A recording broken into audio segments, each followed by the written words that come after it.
The corner, the corner, the corner.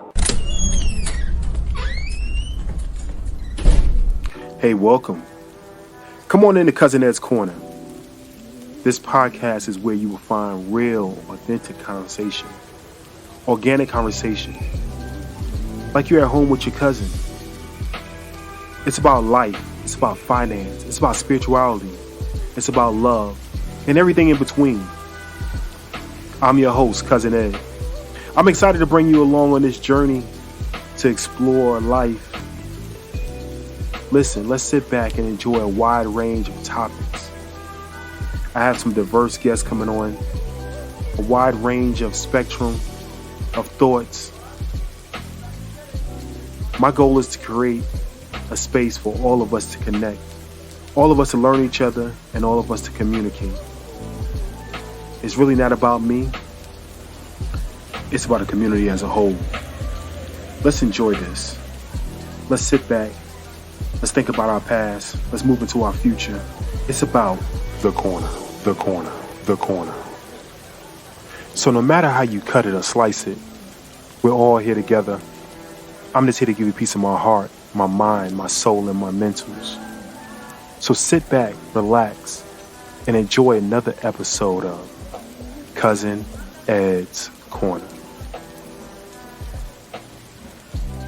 The corner, the corner, the corner.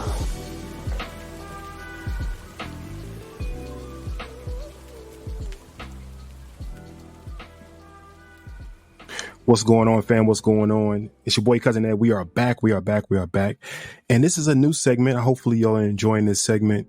When my sister wins, we all win. And this is sponsored by Sisters in Business Expo.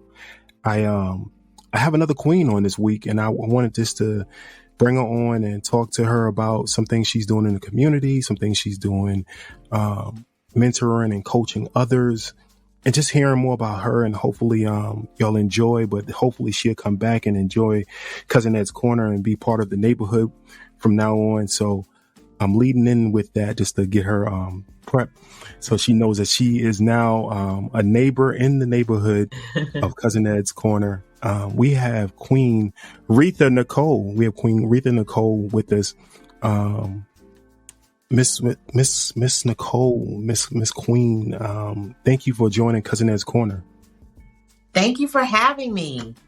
I'm happy to be a part of the neighborhood. I like the neighborhood. I appreciate it. So I tell everybody that social media is a gift and a curse. I don't like social media, but within the last couple months, I was able to find people like yourself that are doing positive things, helping others. And that's one of the biggest things with Cousin Ed's Corner. We want to find out more about what we have missed, what things are not being taught in our community. And I was able to look through some of your bio and watch some of your videos. And I'm very impressed, and that's why I asked you to come on.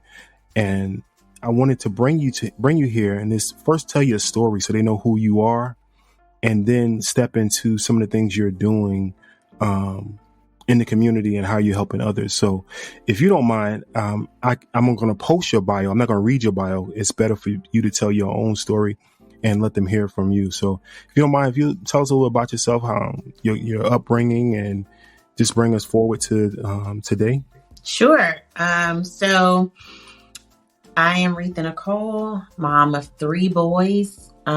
We are deep in the thrones of teenage world right now. Our boys are 18, senior in high school, 16, junior in high school, and 10, fourth grader. And so I'm a boy mom. I love every aspect of that. A wife. I love every aspect of that. And by day, I'm a coach. I have a couple of other businesses as well, but they pretty much at this point run themselves. And that's the way I like it. I don't have to step in much. And so I like it like that. They know if I got to come in, wow, something wrong. We have a problem. So I like it like that. So every day I coach. I have to say this because they always say you always say you have women clients, but what about us? So I do have a good group of male clients, but I specialize in women. I coach women every day in their life, small business owners or executives that sit in the C-suite. Just my passion is for women to know that their past doesn't define them, as well Hmm. as they can love their life and their family at the same time, but that doesn't equate to that being their life. They should still live a life that they love, because what is in my bio that I say all the time is, this is the only life you get. This isn't a dress rehearsal for something else.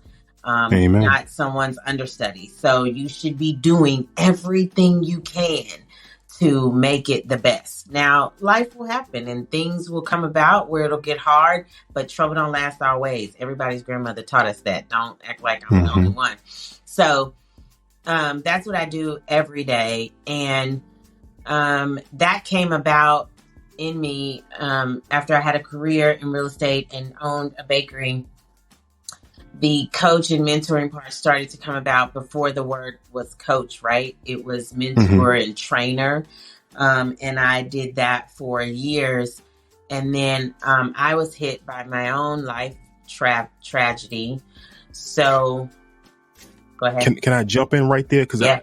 I let the audience know. I know a little bit of the pre-story. I want to back up before you even get into that story. I want to know a little bit about you being raised. Where are you originally from? Houston, Texas. I'm a Texan. Oh, okay. Houston, Texas. And college? University of Texas, Austin. Oh, she just staying with Texas. And what brought you this way east? So in high school, we actually moved from Texas to Georgia. And Okay. I lived in Atlanta. My parents still live there. And I lived in Atlanta for years.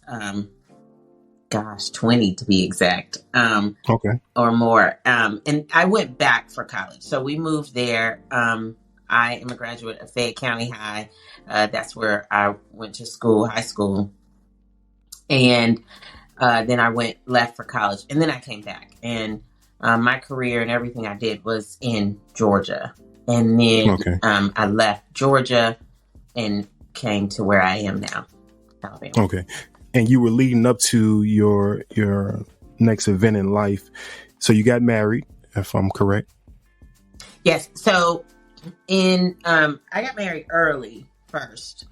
So my children, as I told you, their ages. So at the bigs, the two older ones, we call them the bigs, and then the little, my little guy. And so the bigs and I, their father, we got married young, and we divorced after being married for 6 years. And all of that was in Georgia. Okay. And then I believe you're about to tell a story about your tragedy. Yes. Do you want me to tell that? So I got married, and it did not work out, and we're friends, so it's not anything bad there, but we didn't really understand what a marriage took. And I think that happens to a lot of people, where I think we don't really talk about what marriages really take. I also believe that we have a loyalty issue in our society. We very rarely rest in the middle. We are either loyal to a fault or not loyal at all. And I think there's a middle there, And so we got divorced after 6 years, and we have our 2 boys. And then I worked really hard and did what I do. I love work. I'm an Enneagram 3, if anybody knows what that means.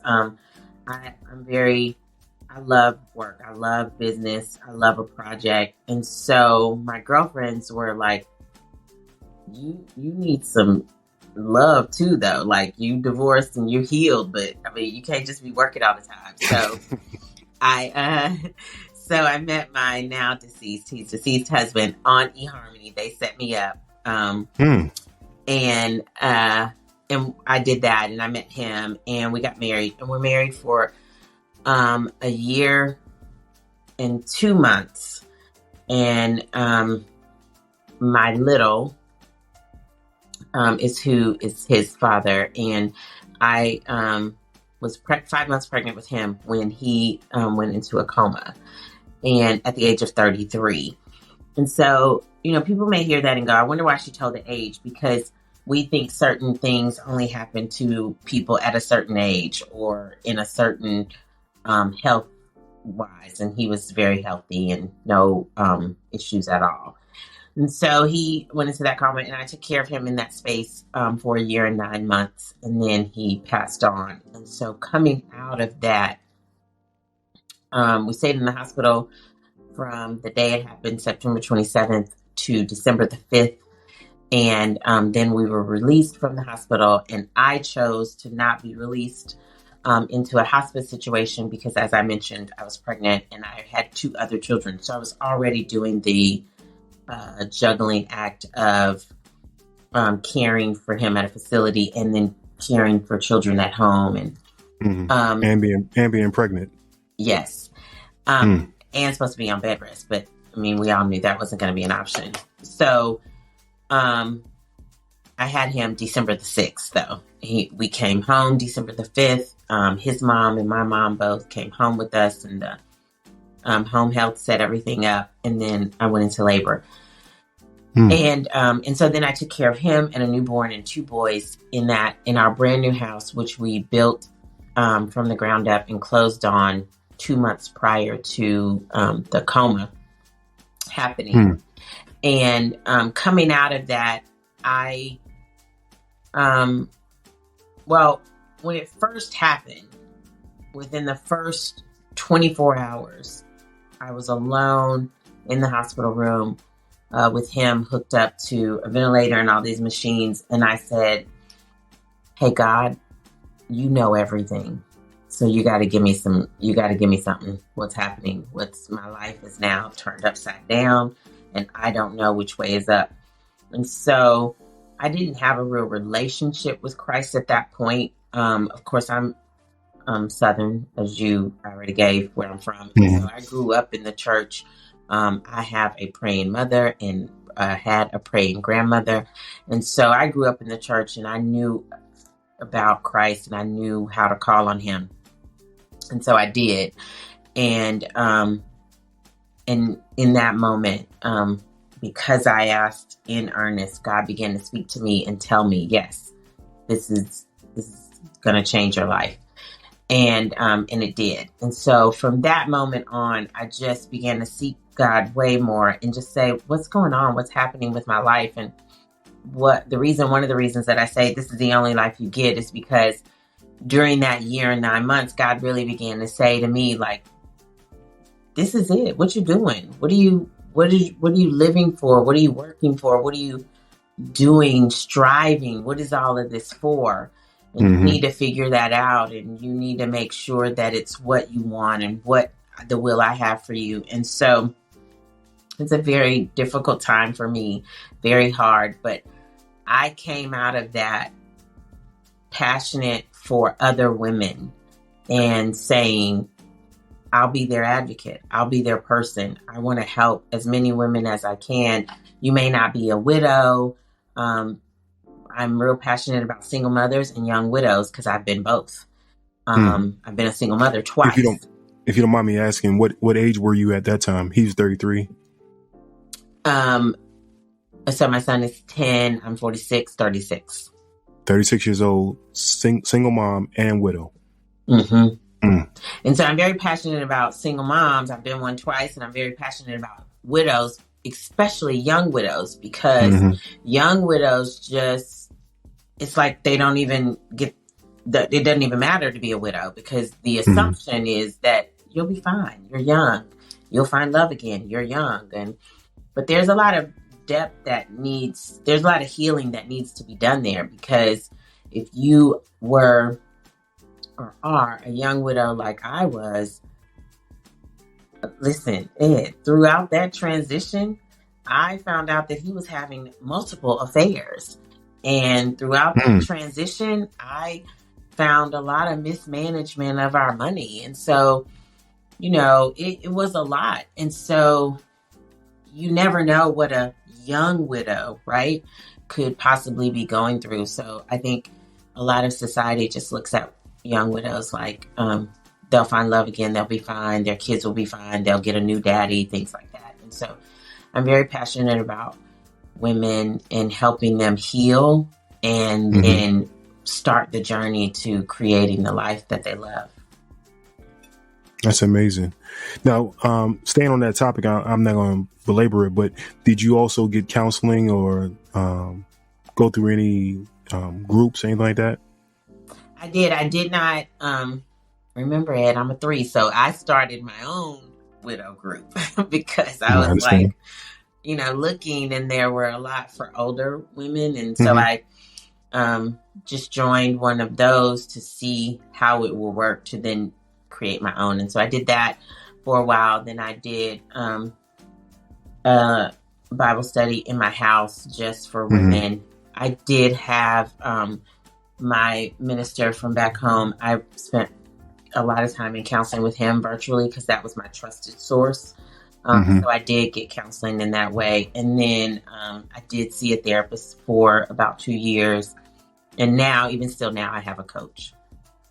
The reason why I ask that, I know in our community, we tend to suffer in silence and think frown upon it. I know, especially for men, we definitely don't. But I see more females, more queens actually seek help. I just want to let them know that, help is out there. Even though you're on the call right now, but there is professionals so far as psychologists. There's also people in your church and, mentors and coaches that can help you through situations that you think there's nobody else that has gone through it, or no one else out there that you can talk to. So I just wanted to make sure I mentioned that to the community. Yeah, and I want to echo that too and really confirm how important it is, because you are right. In our community, we do suffer in silence a lot. And I think we do it because foundationally we were taught that, subconsciously taught it, right? Like we never saw our people getting help, so we didn't know that was something that could happen. And then it was just talked about in such a different way. But I think now more and more coaching and counseling and therapy is looked at differently. And so I really think, you have to have your person. I put a post on Instagram yesterday saying that I'm a verbal processor. So I know that about myself. But what I've learned over the years is I need to process. I process by writing in my journal now, because you can't process with everyone at the rate that you need. That doesn't always work out. And so those type of things make you feel like no one understands, or you're alone in this. And so you do have to find ways that work for you. And listen, nothing is guaranteed to work the first time. So if the first therapist, counselor, coach, minister you talk to is not your person, try again. Just don't give up.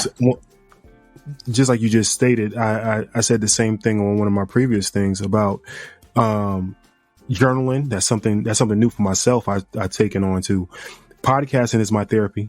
That's one of my therapies.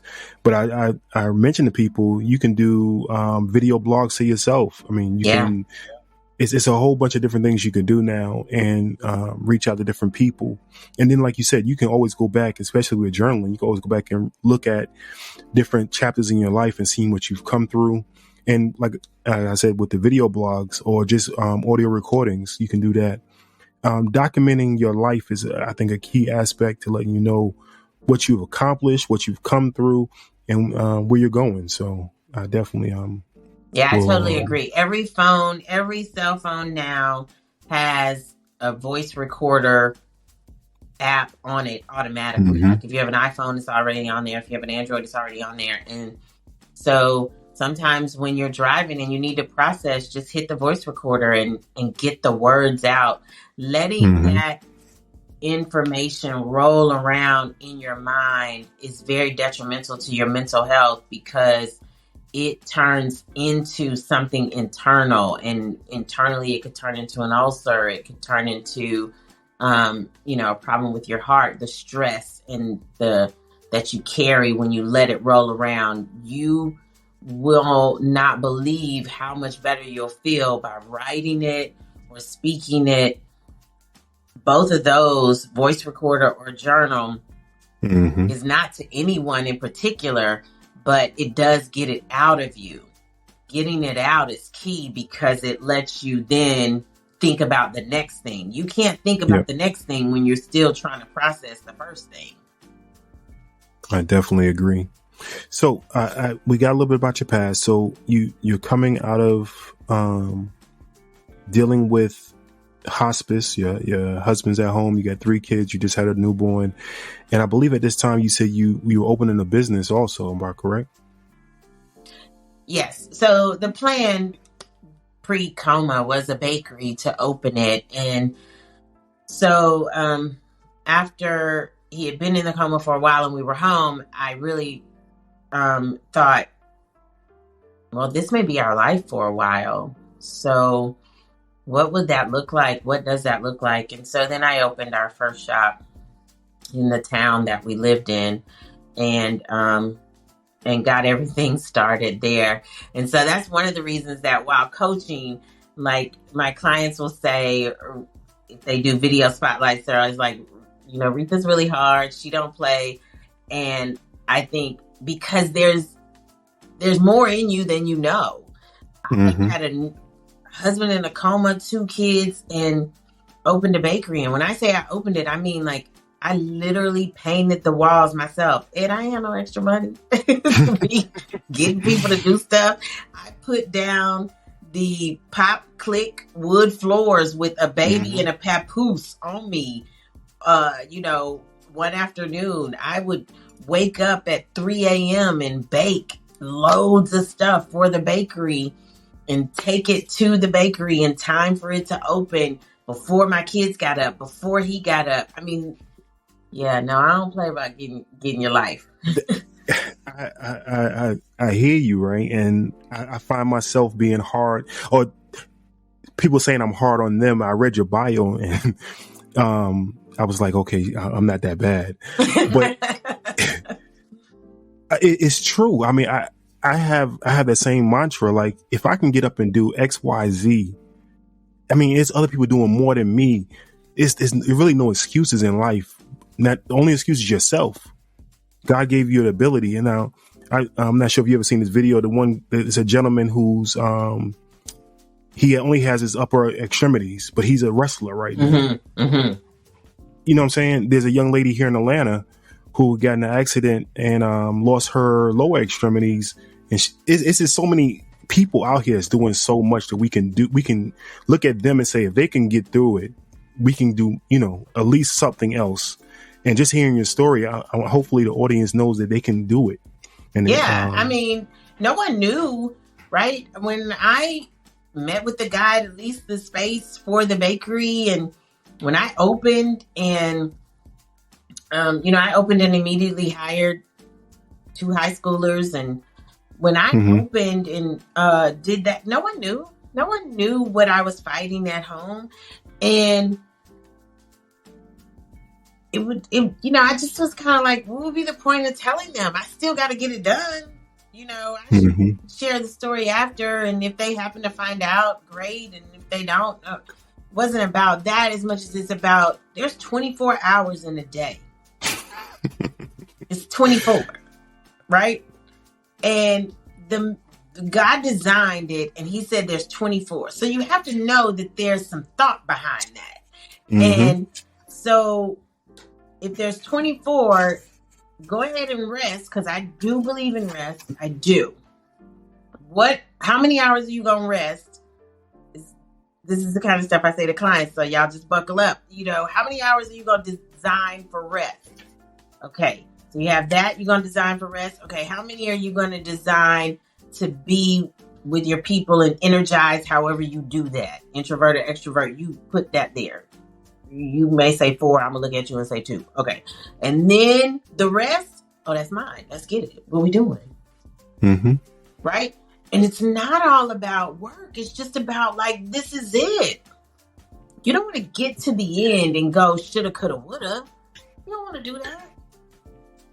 I've been a personal trainer, and I look at people and say, you don't really need me, right? I can tell you everything you want to do. There's YouTube, there's everything out there. You can just walk down to your mailbox, walk back and forth. It's all about what you really want to do, right? And I find people need something or need someone else, which they really don't. Like, I need to get into this dress, so I'm going on this trip, I'm doing this. When it really should be about you, not about something. If it's for you, then you'll do it. But I won't get on my soapbox. I'll let you do what you do. Well, you know, that's why I say that this is the only life you get, right? Because if you, to go to what you're saying, like, you don't really need me. You don't really need a trainer. You don't really need a wedding to make you want to get into the dress. You should just want to do that because it's you. I think we, now, I don't know. I want y'all to like me and invite me back and all of that. But listen, I think we don't. The queen is coming back. We don't truly value our life. So a bigger picture of that would be when we look at all the violence in the world and you look at the news and you're like, man, nobody values life anymore. Well, it starts with us. You got to really value your life. You got to, you know, again, I speak to women most of the time, and you'll be amazed at how many women haven't really stood and looked at themselves in the mirror and complimented themselves, not complained about themselves. What's the value? You got to really look and say, I look good today. There's no selfishness about that. You should really love you. If you don't love you, let's go to marriages now, right? We said in the beginning that we think that people don't really understand marriage. If you don't really love you, how can I?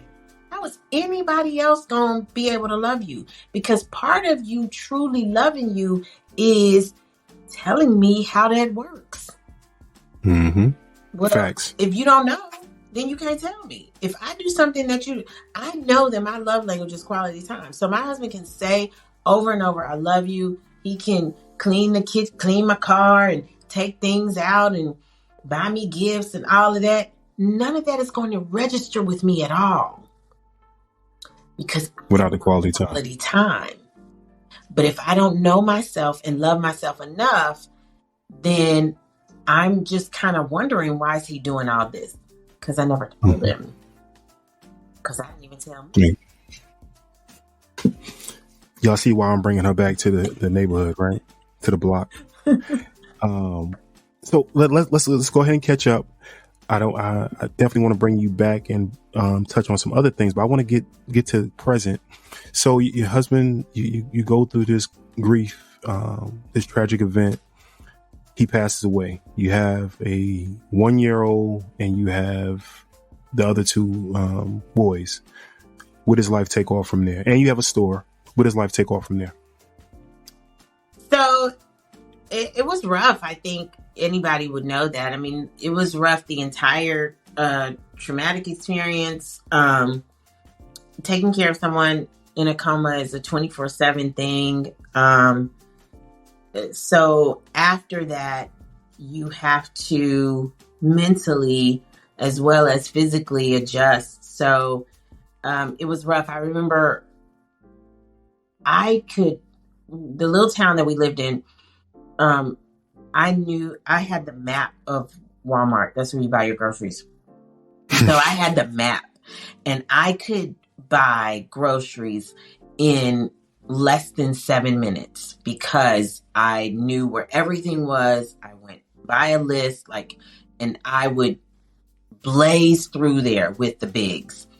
And so mentally adjusting, right? This is why healing has to happen, because we go to the store and I am again doing the thing where I blaze through, and I will never forget it.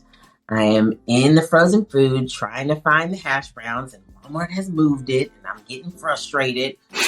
And my oldest, I look at him and I said, you have got to go find Tom, who's the manager. And he knows my story, because they would be ready for me. And he said, Mom, he died. We don't have to rush anymore. You don't have to do Oh. this. Mm. And I was like, oh my gosh. And then I just kind of fell into the frozen section and just cried. And they just, he just took the list, and him and my other son, they just went and found everything else. And then I found them later in the store when they were done. And so I took some time and needed to heal from that and just kind of rebalance myself. And I knew I didn't want to own the bakery forever. I knew that there was more to me and for me. And so I got back out into the workforce in a sense, like making calls and talking to old clients that I knew and just saying like, I'm back. And by then most people did know my story. And so one of my really good friends, he said, hey, you've helped me so much, and now I want to help you. I want you to work on this project with me.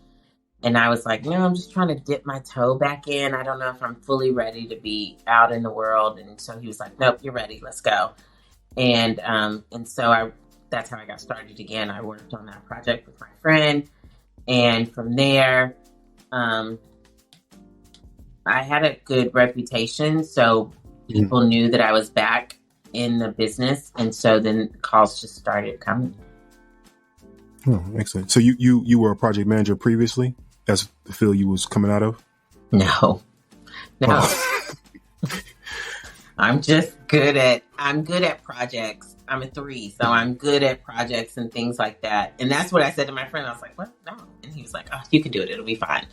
But I worked with him. He was a builder in Atlanta for years, and I worked with him in that way. I managed all of their construction projects because I was a realtor. If I remember correctly from your bio, you were also in real estate yourself? Yes. Yeah. So I was a realtor, and I worked with him in construction and managed those projects. And then I did real estate for years and did really well. And so he was my friend. So he was just more like, I just want to get you up. Back out there. I just want to get you doing anything, whatever it could be. But then realtors started to hear that I was back and were like, will you train me? Will you mentor me? Will you do this? So, And that's how your business was birthed? Right. Okay. So moving forward, so you have the 3 boys, and if I understand correctly, you left Atlanta? Yeah, I left Atlanta. The tragedy happened and all of that happened where I am now in Alabama. I left Atlanta saying like, I've done well here. I can retire now. I've done really well. I can retire and then just kind of work in my passion, which is why I opened the bakery. And I came here and then everything changed. Oh man. Okay. So currently how'd you refine love? So the project that I worked on with the mutual friend, he got another friend of his and their friends. They both went to Morehouse and they're frat brothers to work on the project as well. And so we were put together. He was like, this guy is like a banking genius and he says stuff so fast, and I know you'll be able to capture it and really make sense of it. And I have a thing that I say called walk me through that, and you'll be able to walk him through it. Remember how you used to say that? And I was like, yeah. And so we worked on that project together, and I think God just knew that we should be together because I was like, well, I worked on that project with him one day, and when we came out, I got in the car and I called my friend and I was like, oh my gosh, that guy's a jerk. Like, he's so arrogant. Like, I'm gonna have to work for him. Like, how long am I gonna have to work with him? Because he is arrogant. And he was like, he all right, you'll be good. You just keep going. And so we just kept working. And then everybody had gone to lunch one day, and I had brought my lunch. Again, remember, Ed, I don't have no money. I ain't got time to be playing. So I brought my lunch, and they were going to bring him lunch back. He was going to work. And we were sitting in this conference room, and God said, hey, you need to talk to him about his relationship with me. And I was like, oh, no way. And so I just said, hey, I don't know if Rob told you this about me, but I kind of talk to people about their relationship with Christ because I think it's really important. And so I just want you to know that God wants you to know that you're like a C Christian, and he'd like for you to build a better relationship with him. And he was offended. So he was highly offended, and he was like, I'm going to get my work done, but I'm going to call you later. We're going to talk about that. And we've been talking ever since.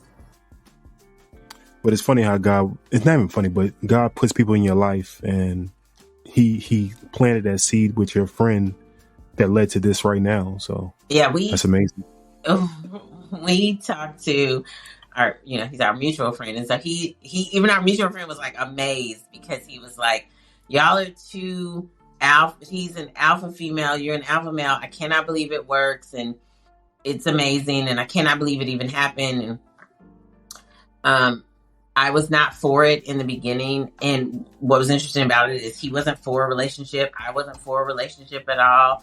And so we were just really good friends, and it just kept progressing in that way to where we looked up and were like, what do you think about this? What should we do? Because now we've been friends for a while. And so it progressed into that.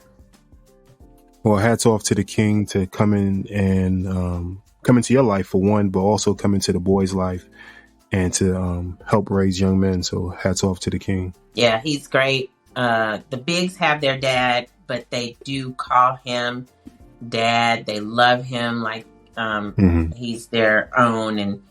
And the little, that's all he knows. He doesn't know about his dad, and because he never met him.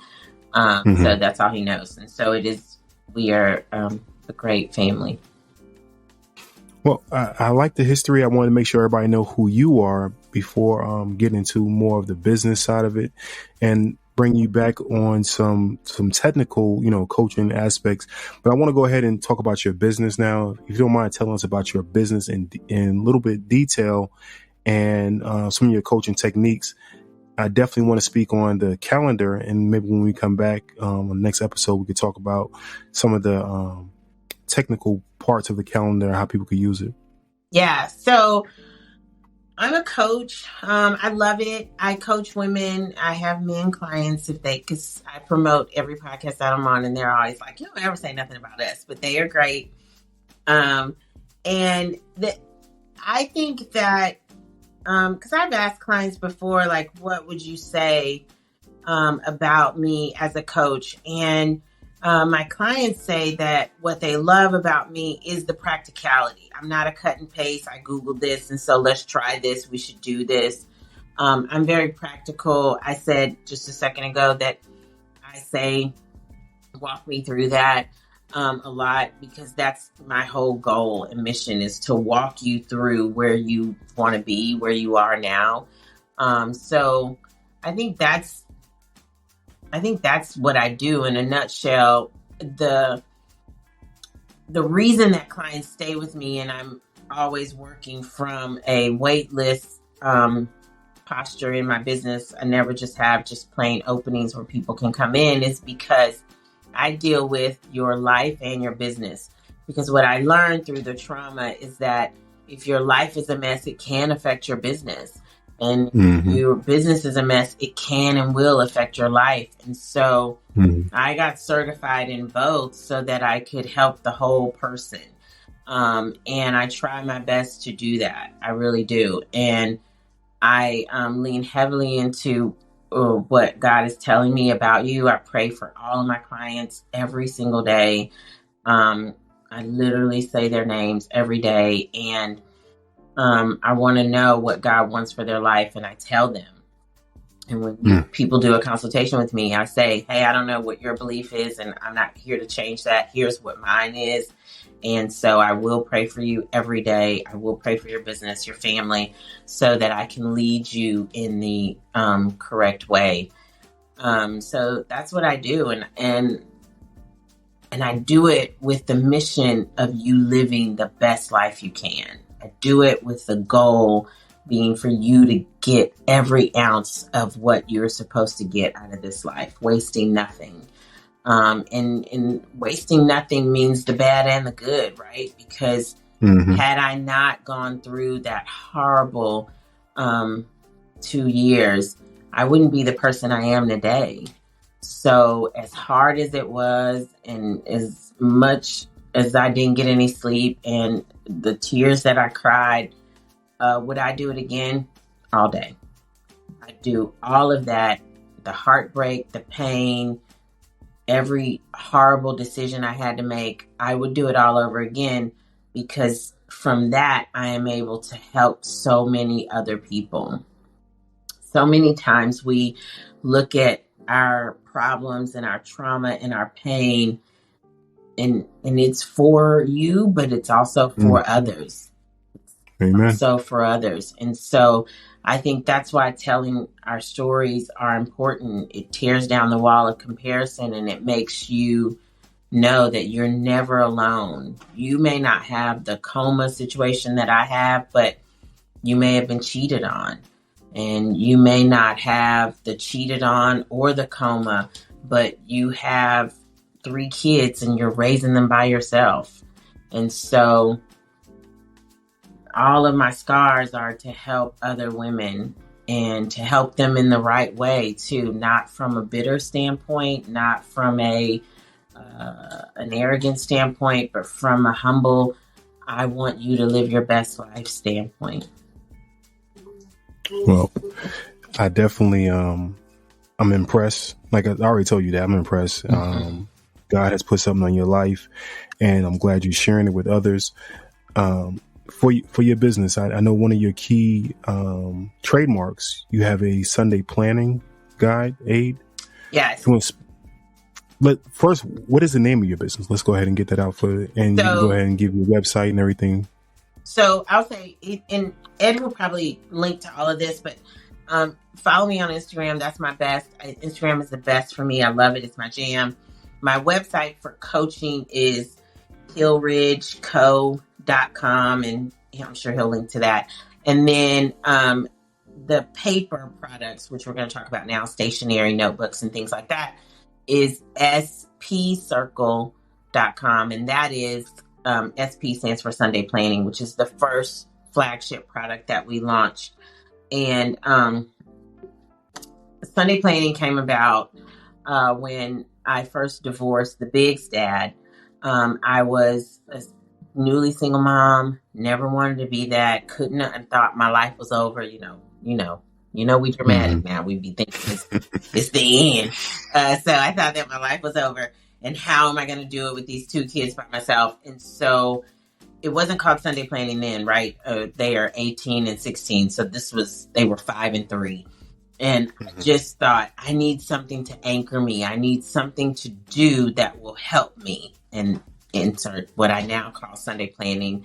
And so I just thought, I need 3 to 5 things that I can do that will help me. And so they pretty much stayed the same. So the one thing I do on Sunday is I plan on my outfits, because when you are a single mom, that preparation adds margin to your life.